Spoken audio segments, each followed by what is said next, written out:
Hey, this is Owen. I'm going to talk about wiring now. Now, wiring has been a bit of a challenge for me in the past.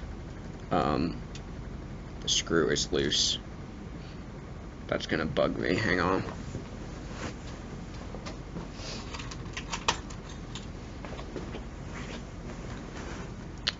On a side note, you should always tighten loose screws whenever you find them, because otherwise you'll forget about them and they'll come off.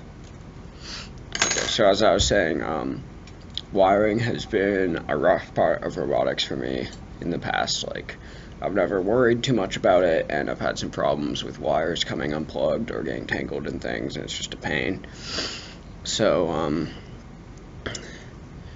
during Gateway, Nick Pan came and helped out with our team some. He was an exchange student from China, and he was going to a school nearby, so he came and joined our team, sort of. And he helped a lot with wiring in particular, among other things. Mostly because he showed me one simple trick, or showed our team one simple trick. So, you see this wire connection here? You can flip these either way, by the way, and it will switch the direction of the motor. Just handy to know. If you put I'll use this white one so you can see it better. If you put it through these two wires, and then through these two wires, and attach it like this, this will secure the connection so it won't come unplugged. And that helped a lot with wires coming unplugged. Now, you still have to worry about them getting tangled in things. You should secure them certain places. Sometimes it needs to be loose like this so it can pivot, but you should secure it whenever you can so it's not just hanging out. And that should help with this. Before we did this, we were like tying them together, which if you pull on it, it doesn't come out, but it just breaks the pins, and there goes your like $25 motor if the pins are broken, since you're not allowed to replace them. Or you're not allowed to repair them. You have to replace them. Now, if you look down here, this wiring is a mess. I'll have to fix this at some point, because I can't tell what anything is. This one isn't even zip tied. I'll do that now. As long as they're zip tied, you don't really need to know what they are until you have to fix something. So, the main parts of when you're designing a robot, you should make it so it works and doesn't break, and also be easy to fix when it does break, even though it's designed not to, because it will, just less often than if it was designed poorly. So, this one's not zip tied either.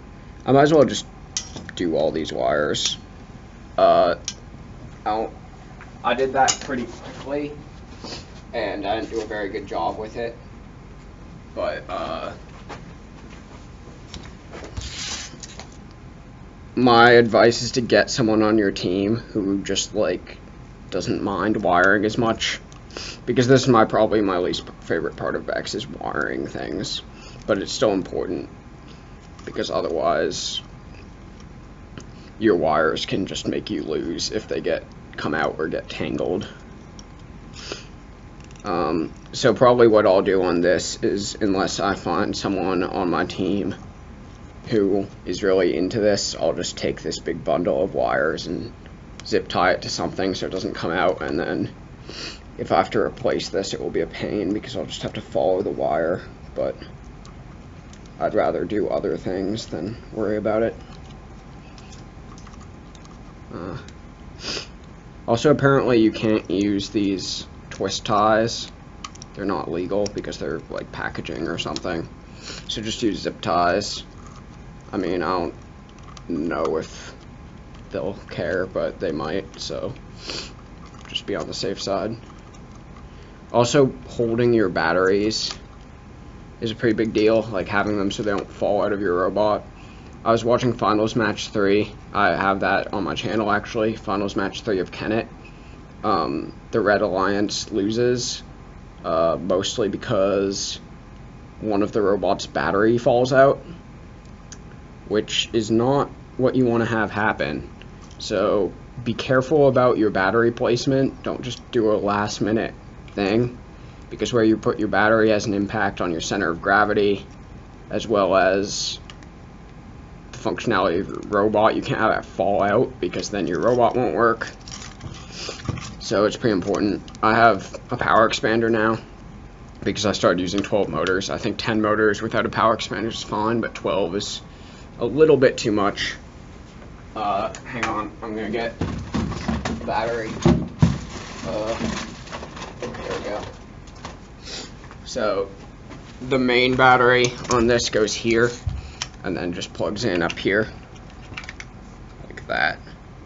And then the power expander, the battery just goes in there and plugs in like this. And let's see if you can see what's wrong with that. Okay, this isn't held in by anything. If the robot goes backwards, suddenly it's falling like that. If it goes this way, it falls like that. Like, that's one of the biggest things that I need to fix right now, is put a legit battery holder. These brackets work really well for that. They're the rack and pinion brackets, make good battery holders, or just the ones that come with it, like the big zip ties that you can take off, or Velcro also has been a good battery holder. So I use one of those things here to hold that in. And that's about it. Thanks for watching.